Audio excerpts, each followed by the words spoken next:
The Bengali টিউশনে তোমাদের সকলকে স্বাগত। আমি শুভময়। আজ তোমাদের গন্ধটা খুব সন্দেহজনক এই গল্পের বিষয়বস্তু এবং এমসিকিউ প্রশ্ন উত্তর নিয়ে আলোচনা করছি। শীর্ষেন্দু মুখোপাধ্যায় বর্তমান সময়ের অন্যতম শ্রেষ্ঠ সাহিত্যিক। তিনি কল্পবিজ্ঞানের গল্প এবং ভৌতিক গল্প মূলত রচনা করেছিলেন এবং এগুলিতে তিনি বেশ হাত পাকিয়েছিলেন। 1935 সালের 2রা নভেম্বর বাংলাদেশের ময়মনসিংহ গ্রামে তার জন্মগ্রহণ হয়েছিল। অবশ্য তার ছোটবেলা বাংলা, বিহার এবং আসামে বেশ কিছুটা সময় কেটেছে। পিতার বদলির চাকরি ছিল, সেই চাকরির সুবাদে তাকেও বিভিন্ন জায়গায় ঘুরে বেড়াতে হয়েছে। তার কয়েকটি গল্পগ্রন্থ হলো পাতাল ঘর, মনোজদের অদ্ভুত বাড়ি ইত্যাদি। শীর্ষেন্দু বাবু বিদ্যাসাগর পুরস্কার, আনন্দ পুরস্কার,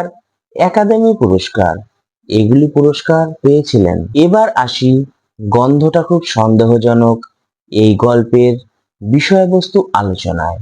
দিদিমা তখন ছিল ইজের পড়া খুকি, মানে আজ থেকে প্রায় কয়েক বছর আগেকার কথা। এই গল্প শুরু হয়েছিল শীর্ষেন্দু মুখোপাধ্যায় বলেছিল যে তার মা, মানে গল্পকথকের মা তখন ছিল ইজের পড়া খুকি, মানে প্রায় 50 বছর আগেকার এই গল্প। তখন এত সব নগর শহর সভ্যতা গড়ে ওঠেনি, গ্রামগঞ্জই ছিল এবং তার বেশিরভাগ জায়গায় ছিল জঙ্গলে ঘেরা। এবং এই সব জঙ্গলে ঘেরা জায়গায় দিদিমা 9টি ছোট ছোট সন্তান নিয়ে কিভাবে বিপদে পড়েছিলেন তারই একটি চিত্র এখানে তুলে ধরেছেন লেখক। দাদা মশাই মালগাড়িতে গার্ডের চাকরি করতেন, তাই বেশিরভাগ সময় তাকে বাইরে থাকতে হতো। আর এক এক দিন যখন যেতেন, 2 দিন 3 দিন বাইরে থাকতেন, আবার বাড়িতে এসে একদিন হয়তো বাড়িতে থাকতেন, আবার বেরিয়ে যেতেন অ্যাকচুয়ালি। তো দিদিমা 9টি সন্তান নিয়ে খুব ঝামেলার মধ্যে দিন কাটাতেন। তারপর একদা দাদা মশাইয়ের বদলি হয়ে গেল উত্তরবঙ্গের খুব একটা সুন্দর গ্রাম দোমোহনী। সেই দোমোহনীতে বদলি হয়ে গেল। দোমোহনী খুবই ছোট্ট গ্রাম, সেখানে মানুষজন বেশি নেই, কিন্তু তার প্রাকৃতিক পরিবেশ খুব সুন্দর। দিদিমারা দোমোহনীতে আসতেই দোমোহনীর অল্প সংখ্যক কিছু লোকজন যারা ছিল তারা এসে দিদিমাকে সাবধান করে দিয়ে যেত।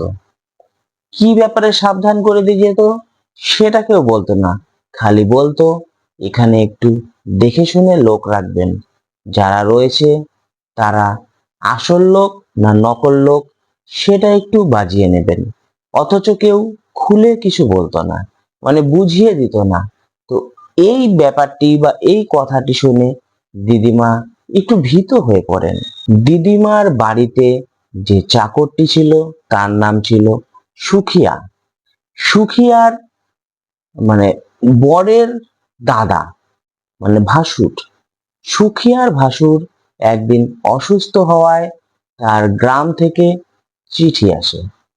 চিঠি আসে এবং সেই চিঠিটি পেয়ে সুখিয়া তার বাড়ির উদ্দেশ্যে রওনা দিয়ে দেয় এবং সে ছুটি নেয়। এদিকে দিদিমার 9টি সন্তান, দিদিমাকে সেভাবে কাজকর্ম করে 9টি সন্তান সামলানো খুব মুশকিল। তাই দিদিমা রাতে ভাবছিলেন যে কাল একটা ঝি নিতে হবে। এমন সময় সকালে হঠাৎ করে দরজায় একটি ঝি এসে হাজির।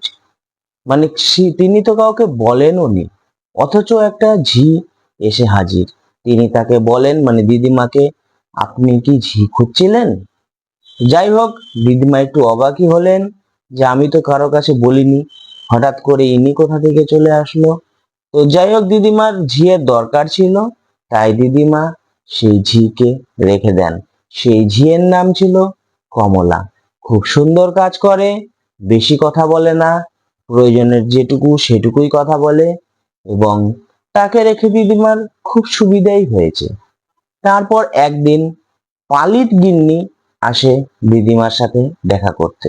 পালিত গিন্নি এসে জিজ্ঞাসা করে, কই দিদি, আপনারা যে ঝিকে রেখেছেন সেই ঝি কোথায় দেখি। এইবার দিদিমা যখন সেই ঝিকে খুঁজতে গেলেন, সেখানে দেখেন হাঁড়ি বাসন পড়ে রয়েছে, কিন্তু ঝি নেই। অনেক কমলা কমলা করে ডাকা হলো, কিন্তু ঝি কোথাও পাওয়া গেল না।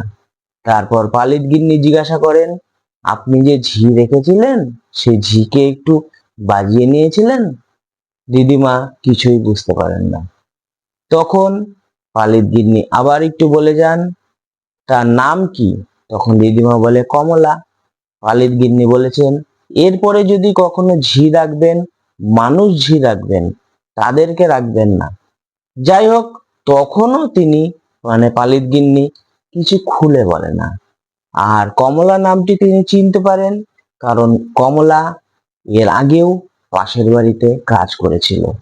পালিত গিন্নি চলে যাওয়ার পর কোথা থেকে আবার কমলা এসে হাজির হয়ে যায় এবং দিদিমাকে বলে, বাড়িতে কেউ এলে আমাকে তার সামনে ডাকবেন না, আমার ভীষণ লজ্জা লাগে। দিদিমা আকাশ পাতাল ভাবতে থাকেন, এগুলি কি হচ্ছে তার সাথে। দাদা মশাইয়েরও একবার বিচিত্র এক অভিজ্ঞতা হয়। তিনি রাত্রিবেলা ডুয়ার্সের জঙ্গল দিয়ে মালগাড়ি করে যাচ্ছিলেন, তিনি যেহেতু মালগাড়ি গার্ড ছিলেন। হঠাৎ গাড়িটি সিগন্যাল না পেয়ে দাঁড়িয়ে যায়। তো তখনকার দিনে এভাবে অনেক সময় গাড়ি দাঁড়িয়ে যেত, কারণ স্টেশন ম্যানেজার বা পয়েন্টসম্যান যারা সিগন্যাল দেয় তারা গভীর রাতে ঘুমিয়ে যেত। দাদামশাই সিগন্যাল নেই দেখতে পেরে দাঁড়িয়ে থাকলেন। তখন তিনি নিজের পঞ্জিকা, তিনি আবার পঞ্জিকা পড়তে ভালোবাসেন, তো পঞ্জিকা বের করে পড়তে লাগলেন।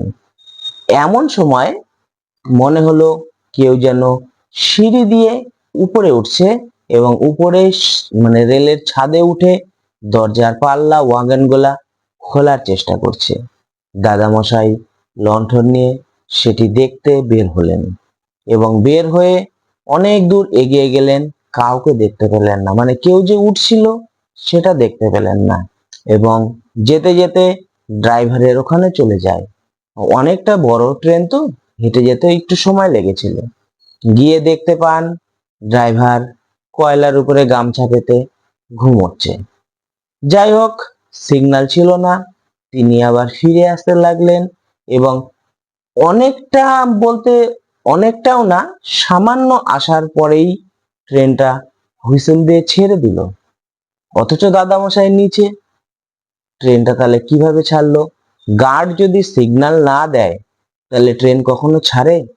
দাদামশাইয়ের এ কথা মাথায় আসলো এবং তখন তিনি দেখতে পেলেন তার মতোই একটি লোক পোশাক পরিহিতা ড্রাইভারকে সিগন্যাল দিয়েছে এবং ড্রাইভার ট্রেন ছেড়ে দিচ্ছে। অথচ দাদামশাই তো নিচে দাঁড়িয়ে। এবং ট্রেনটি যখন ধীরে ধীরে এগিয়ে যেতে লাগলো, গার্ডের কামরাটা যখন পার হলো দাদামশাইয়ের সামনে দিয়ে, সেই লোকটা দাদামশাইকে দেখে ফিক করে হেসে গাড়িতে করে চলে গেল। সেইবার রাত্রিবেলা দাদামশাই বাড়ি ফিরতে খুব কষ্ট হয়েছিল, কারণ রাত ছিল, তখনকার দিনে বেশি মোটর গাড়িও পাওয়া যেত না। দাদামশাইকে হেঁটে হেঁটে বাড়ি ফিরতে হয়েছিল। তখনকার দিনে মাঝে মাঝে ম্যাজিক খেলা দেখানো হতো গ্রামে। তো প্রফেসর ভট্টাচার্য ছোটখাটো একটি জাদুঘর ছিল। তিনি ওই সেকেলের এলেবেলে খেলা দেখিয়ে বেশ নাম, গ্যাস, যশ ইত্যাদি উপার্জন করেছিলেন। তো তিনি দোমোহনীতে আসলেন খেলা দেখাতে। প্রফেসর ভট্টাচার্যর হাতে একটি কালো লাঠি ছিল, ম্যাজিক দেখাতে গেলে যে লাঠিটি প্রয়োজন হয় সেই লাঠিটি ছিল। এবং তিনি ম্যাজিক খেলা দেখানোর আগে সবার উদ্দেশ্যে বলে দিলেন যে স্টেজটা বিশেষত কালোই থাকবে এবং কেউ দয়া করে স্টেজে আলো ফেলবেন না, এতে ম্যাজিক দেখাতে খুব অসুবিধা হবে।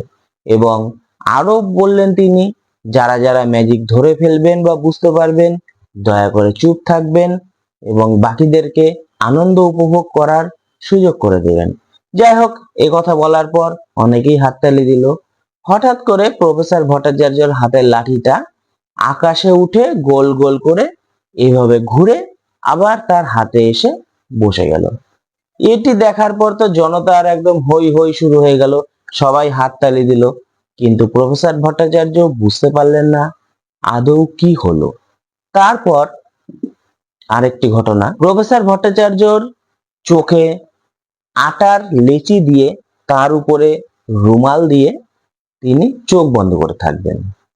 সামনে একটি বোর্ড রাখা থাকবে। সেই বোর্ডে পাবলিকদের মধ্যে থেকে কেউ এসে যা লিখবে প্রফেসর ভট্টাচার্য চোখ বন্ধ অবস্থায় সেই লেখাগুলি বলে দেবে। এবার প্রফেসর ভট্টাচার্য যখন দর্শকদের মধ্যে থেকে কাউকে ডাকছেন, এ ওকে ঠেলছে, ও ওকে ঠেলছে, কেউ যাবার সাহস পাচ্ছে না। তো যাই হোক, এরকম দোলাচল চলতে থাকে। হঠাৎ করে তার যে টেবিলটি ছিল সেই টেবিলের উপর থেকে চকটি একা একাই উঠে গিয়ে বোর্ডের মধ্যে লেখা শুরু করে দিল, professor Bhattacharya is the best magician of the world. এই লেখাটা যখন হলো, দর্শক তো একদম হাততালি দিয়ে ফাটিয়ে দিল। মানে কি সুন্দর খেলা দেখিয়েছেন প্রফেসর ভট্টাচার্য, আমরা কেউ গেলাম না, অথচ তিনি একাই খেলা দেখিয়ে দিলেন।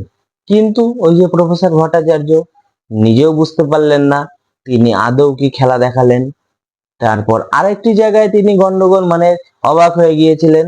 আগুন খাওয়া খেলায় কথা ছিল তিনি একটি জ্বলন্ত মশালকে খেয়ে নেবেন এবং তারপর আগুনের শিখা বের করবেন। মানে তোমরা দেখবে ড্রাগনের যেমন আগুনের শিখা বের হয়, সেরকম। যাই হোক, প্রফেসর ভট্টাচার্য আগুনের শিখাটি খেলেন। তারপর থেকে যতবারই কথা বলছেন ততবার মুখ দিয়ে আগুন বেরোচ্ছে, কিছুই করতে হচ্ছে না, একা একাই আগুন বেরোচ্ছে। আর দর্শক তো হই হই করে হাততালি দিয়েই চলছে। এবার তিনি কয়েক গ্লাস জল খেয়ে নিলেন, তাও তো আগুন বন্ধ হয় না। তারপর তিনি আরো বিভিন্ন খেলাধুলা দেখাতে লাগলেন, তখনও তার মুখ দিয়ে আগুন বেরোচ্ছে। দর্শক তো একদম অভিভূত হয়ে হাততালি দিয়ে ফাটিয়ে দিলেন। যাই হোক, অনেক কষ্টে আগুনের যে বের হওয়াটা সেটা বন্ধ হয়েছিল। দোমোহনীতে কিছুদিন পরে দাদামশাইয়ের বাবা আসেন। দাদামশাইয়ের বাবা ছিলেন একটু ধার্মিক প্রকৃতির। তিনি যখনই রেল স্টেশনে পা দিলেন তখনই তার কেমন একটা আষ্টে গন্ধ করলো। মানে হয় না অনেক জায়গাকার গন্ধ থাকে, তিনি দোমোহনীতে এসেই সেখানকার আষ্টে গন্ধ পেলেন এবং তার তখনই মনে হলো ভালো লাগছে না, জায়গাটা, গন্ধটা খুব সন্দেহজনক। যাই হোক, তিনি যখন বাড়িতে প্রবেশ করলো, কমলা আবার গায়েব। যেহেতু তার বাবা ধার্মিক ছিল, কমলাকে কেউ আর খুঁজে পাচ্ছে না। অনেকক্ষণ পর সমাদদারের মা এসে খবর দিল দাদা মশাই যেহেতু এসেছে, কমলা তাদের বাড়ি গিয়ে বসে রয়েছে। দিদিমা জিজ্ঞাসা করলো দাদা মশাই আসাতে কমলার সমস্যা কি? তখন সমাদদারের মা জানায় ওই যে তিনি জপ তপ নাম ধ্যান ইত্যাদি করেন না, ওই জন্য কমলার সমস্যা। ওরা আবার এসব দেখে ভয় পায় তো। দিদিমা তখনও বুঝতে পারেনি। দিদিমা জিজ্ঞাসা করলো এতে ওর কি? তখন তিনি বললেন ধীরে ধীরে সব বুঝতে পারবে, একটু অপেক্ষা করো। কিন্তু কেউ খুলে বলছে না দিদিমাকে যে আসল ব্যাপারটি কি। আসলে দোমোহনীতে কাজের লোকের কোনো অভাব হয় না। একবার সমাদদার মশাই একটি চিঠি লিখলেন। চিঠিটি ডাক বিভাগে পাঠাতে হবে।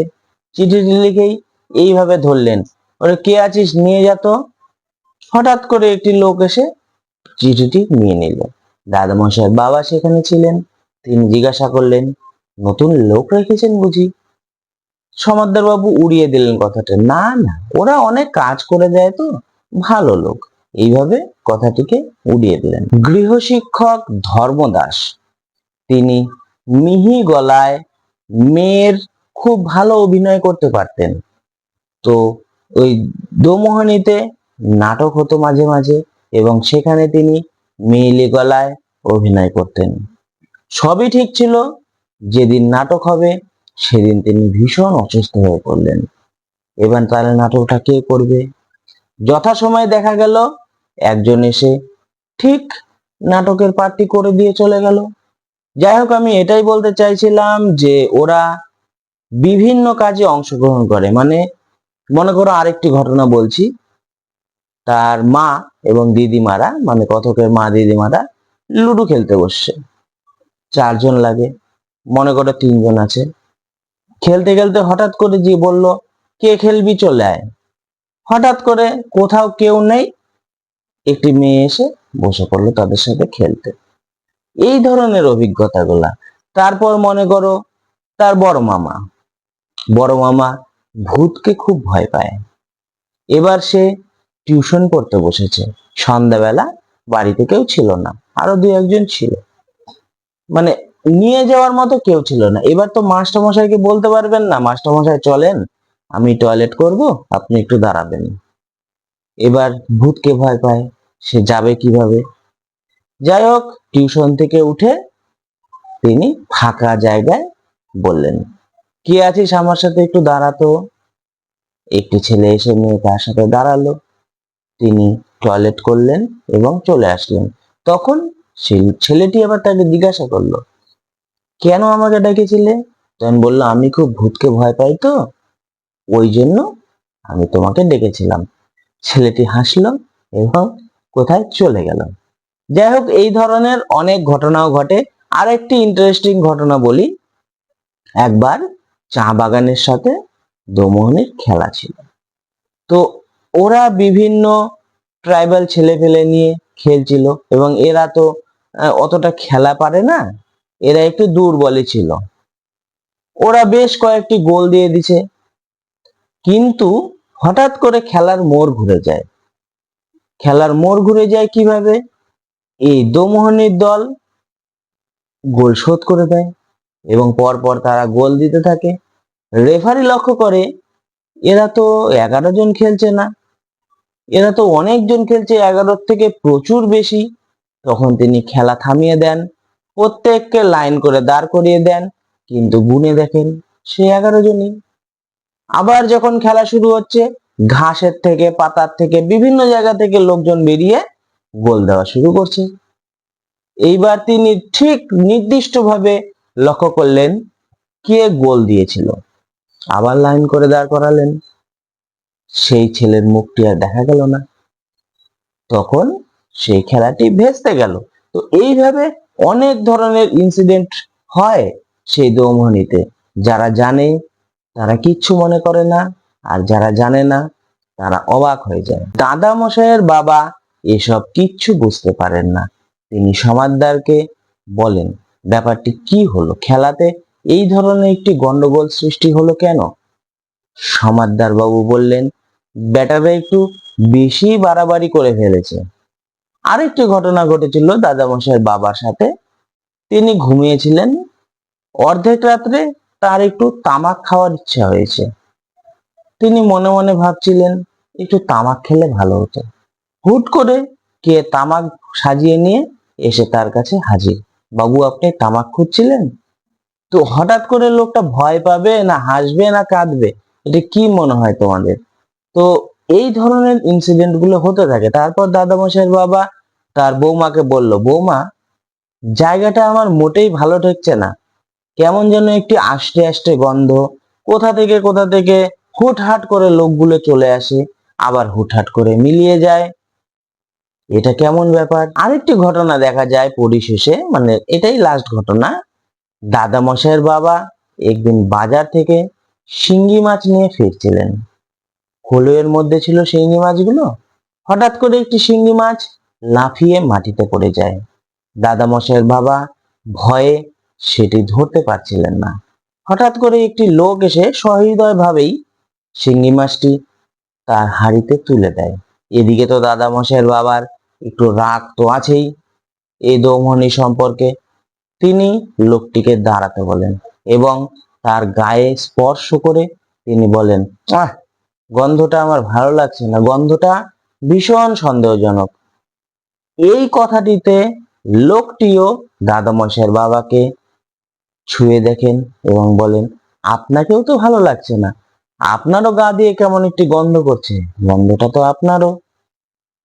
এই যে টিটকিরি একটি মারলো, মানে ভূত হয়ে মানুষকে টিটকিরি মারলো, এই টিটকিরিটা দাদামশাইয়ের বাবা নিতে পারেনি, মানে তার প্রেস্টিজে লেগেছিল। যাই হোক, একটি ভূত দাদামশাইয়ের বাবাকে এই ধরনের কথা বলেছিল। হ্যাঁ, আপনি কে? গন্ধটা খুব সন্দেহজনক। এই ধরনের কথাটি দাদামশাইয়ের বাবার ভীষণ প্রেস্টিজে লাগতো এবং তারপর থেকে তিনি আর গন্ধ সম্পর্কে কিছুই বলতেন না।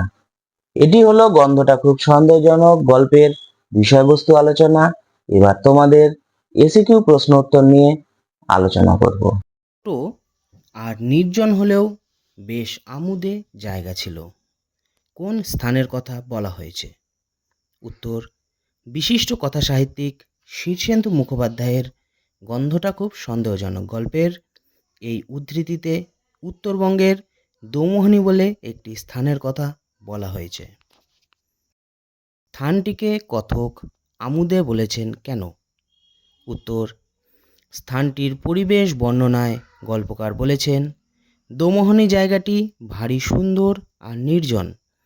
ছোট বেটে বেটে লিচু গাছে ছাওয়া, রাস্তায় পাথরকুচি ছড়ানো, সবুজ মাঠ আর জঙ্গলে পূর্ণ। লোকজন বেশি নেই। একধারে সাহেবদের জন্য পাকা কোয়ার্টার আর অন্য ধারে রেলের বাবুদের জন্য আধপাকা কোয়ার্টার। ক্লাস 8 পর্যন্ত পড়ানো হয় এমন একটা স্কুল আছে। রেলের একটা ইনস্টিটিউট ছিল, সেখানে প্রতি বছর 2-3 বার কেদার রায় বা টিপু সুলতান নাটক অভিনীত হতো। গরমকালে রেলের বাবুরা দল বেঁধে ফুটবল খেলতো আর শীতকালে ক্রিকেট খেলা হতো। বড় সাহেবেরা এই খেলা দেখতে আসতেন।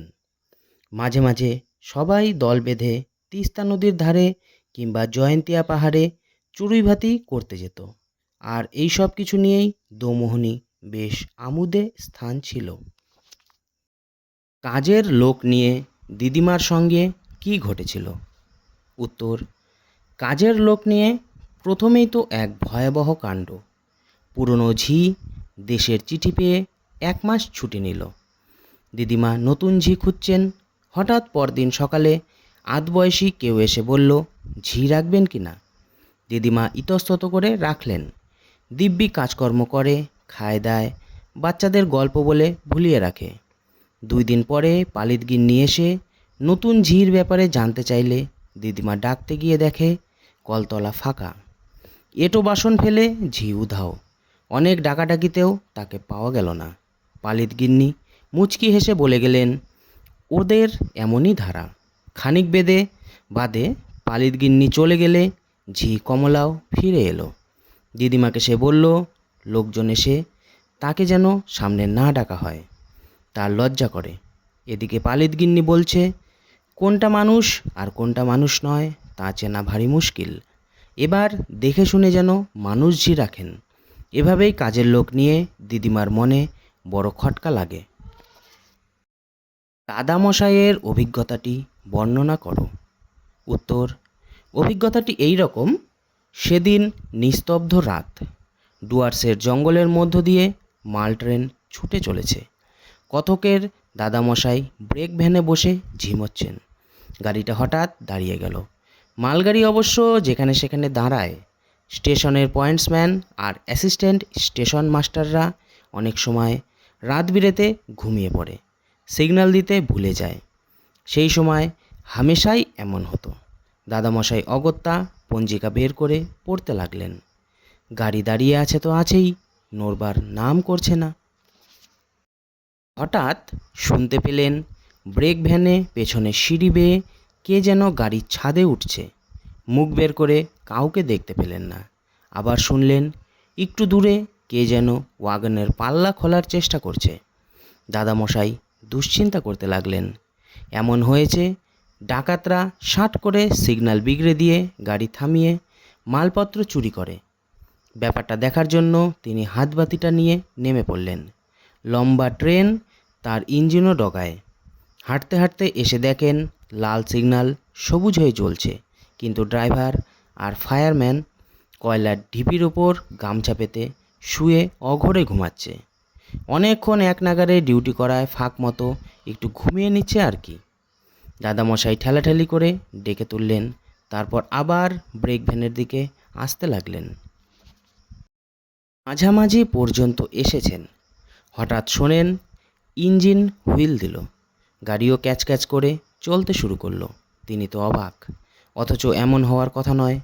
ব্রেক ভ্যানে গিয়ে দাদামশাই সবুজ বাতি দেখালে তবেই গাড়ি ছাড়ার কথা। অবাক হয়ে দেখলেন অবিকল গার্ডের পোশাক পরা একটি লোক হাতবাতি তুলে ড্রাইভারকে সবুজ আলো দেখাচ্ছে। ব্রেক ভ্যানটা যখন দাদামশাইকে পার করে যাচ্ছে তখন লোকটা তার দিকে তাকিয়ে ফিক ফিক করে হেসে চলে গেল। অনেক কষ্টে তাকে সেবার বাড়ি ফিরতে হয়েছিল। দাদামশাইয়ের এই অভিজ্ঞতাটি বিচিত্র কেন? উত্তর, বিচিত্র কথার অর্থ অদ্ভুত রকমের। দাদামশাই ব্রেক ভ্যানের বাইরে, অথচ গার্ডের পোশাক পরা লোক সেখানে বসে আছে। এমন হওয়ার কথা নয়, কিন্তু দাদামশাইয়ের জীবনে তাই ঘটেছে। তাছাড়া কয়লার ঢিপির উপর ড্রাইভার ও ফায়ারম্যানের গামছা বিছিয়ে অঘোরে নিদ্রা যাওয়ার ব্যাপারটিও স্বাভাবিক আচরণের সঙ্গে মেলে না। দাদামশাই এই যে অভিজ্ঞতা পেলেন তা বাস্তবিক পক্ষে অলৌকিক ও অত্যাশ্চর্যের। এ কারণেই দাদামশাইয়ের অভিজ্ঞতাটি বড় বিচিত্র। ম্যাজিশিয়ান ভট্টাচার্যকে খুবই বিস্মিত বলা হয়েছে কেন?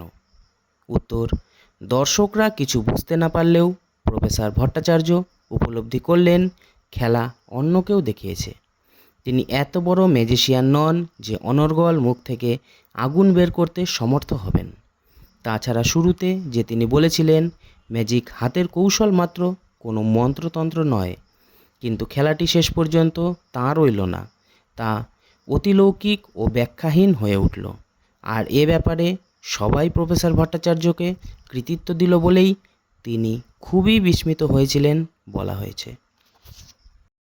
থোক ধর্মদাস নামের মাস্টারমশাই সম্পর্কে কোন কাহিনী বলেছেন? উত্তর, প্রাইভেট শিক্ষক ধর্মদাস সম্পর্কে একটি ঘটনাও বেশ উল্লেখযোগ্য।